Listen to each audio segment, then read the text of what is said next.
Hey, how are you doing, guys? This is Paul House of paulhouse.com, and today I'm going to show you how to produce an Afrobeat instrumental. Well, I produce my instrumentals on Logic Pro X, but these concepts I'm going to show you now apply to all DAWs. So if you don't use Logic, no problem. So we are going to talk about which type of snares, which type of kicks to use in Afrobeat. We are going to talk about swing, which is a pretty important factor for this type of music. And also we're talking about arrangement. So if you're interested in topics like this, stay tuned. And before we dive into that, visit my website paulhouse.com and get a lot of free stuff on there. Okay, enjoy this video.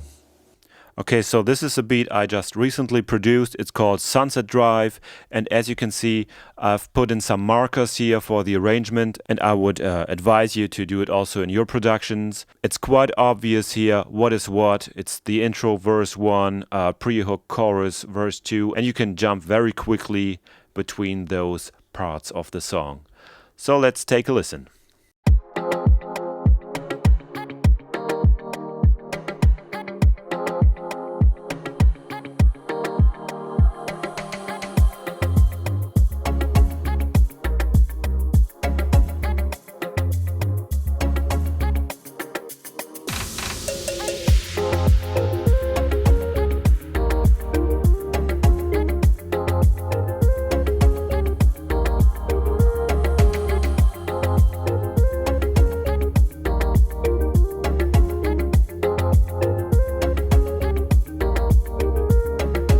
Okay, so most of the Afrobeat instrumentals are driven by drums and percussion, and that's why we are going to start here now.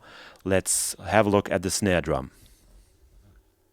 And just let's just hear the chorus.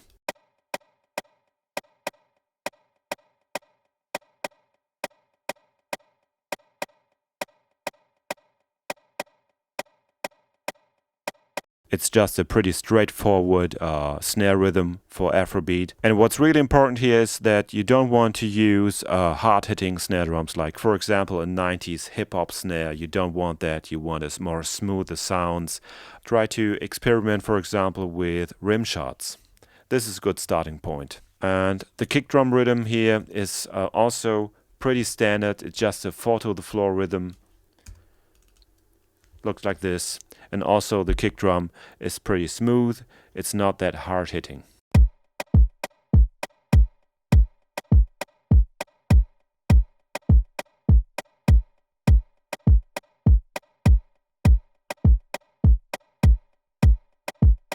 Okay, right, so this is pretty standard.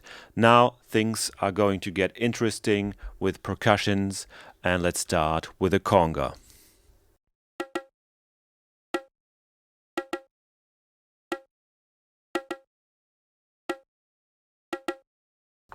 And the conga rhythm really complements the snare rhythm. It really adds to the groove of the snare.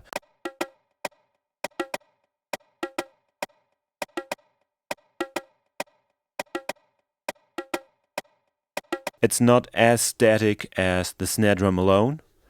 And let's put in some more percussions. Logic has a great stock drum kit called African Kit. Those are two sounds taken from this kit.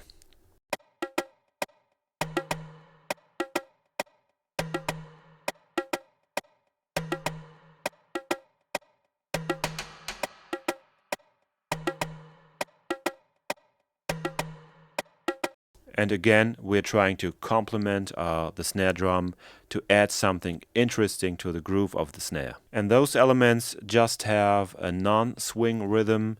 They all have just a 16th note quantization, and things are getting interesting swing-wise when it comes to the shaker part. This is it.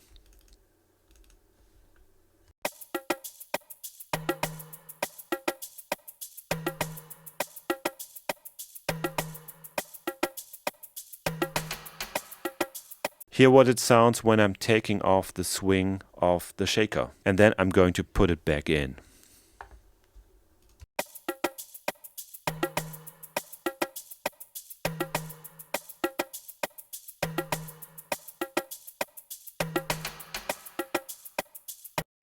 there's immediately this distinct groove that you hear in a lot of Afrobeat instrumentals. So to summarize, it's important to use swing on certain elements, but not on all elements. Otherwise, the groove wouldn't be the same, as all things would be swinging the same way and it would get too static. So let's put in the bass.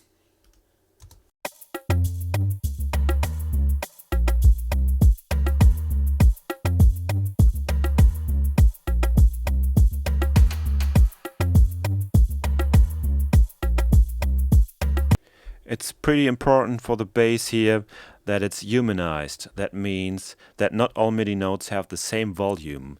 This is pretty important for the groove of the bass. So if you draw in your bass lines, humanize them. There's a function called humanize in almost every DAW. I played it with a MIDI keyboard, so I didn't have to humanize those.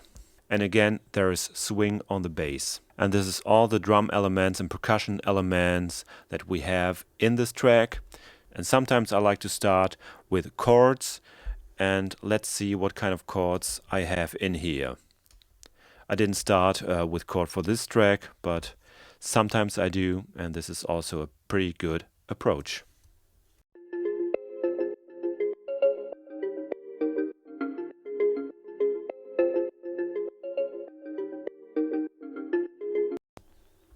Okay, so 4 different chords here, and I've used an LFO tool, which is sort of a sidechain compression thing together with an EQ to get rid of those very low frequencies and the high frequencies. And let's play the chords without those two. And with.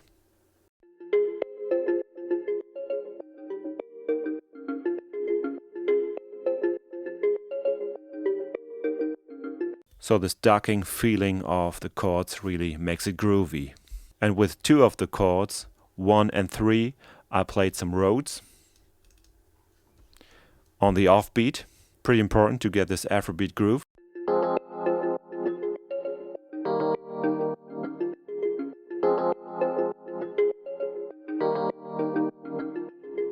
And with the other 2 chords, 2 and 4, I played a marimba.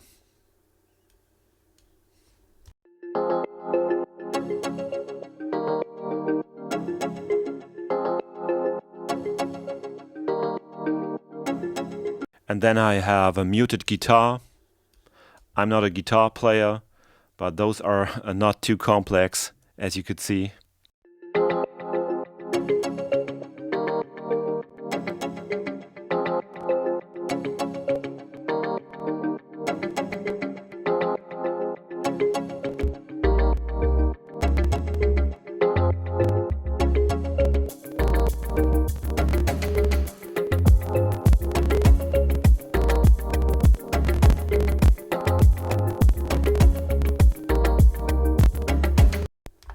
And only for the chorus part, I've got some extra elements. I've got a flute, just for the lead part for the chorus.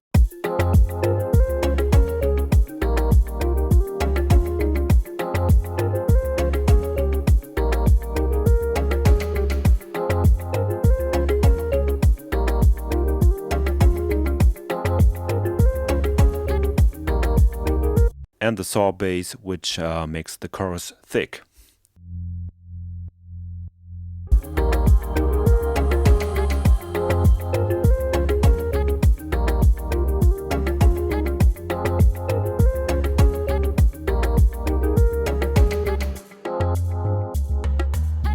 And then of course there's some icing on the cake. For example, I have a transition between the pre-hook and the chorus part. There are some drum fills.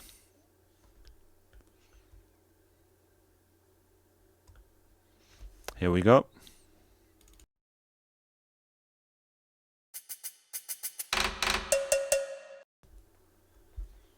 Just 3 different sounds I put together.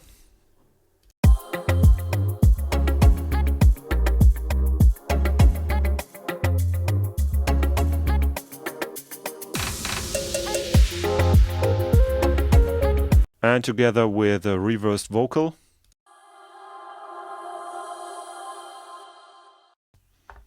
And get this impact.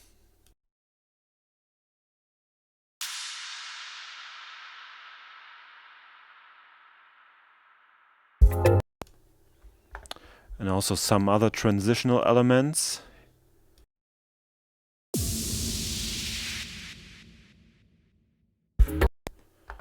So this is just the sweetening. And now everything together.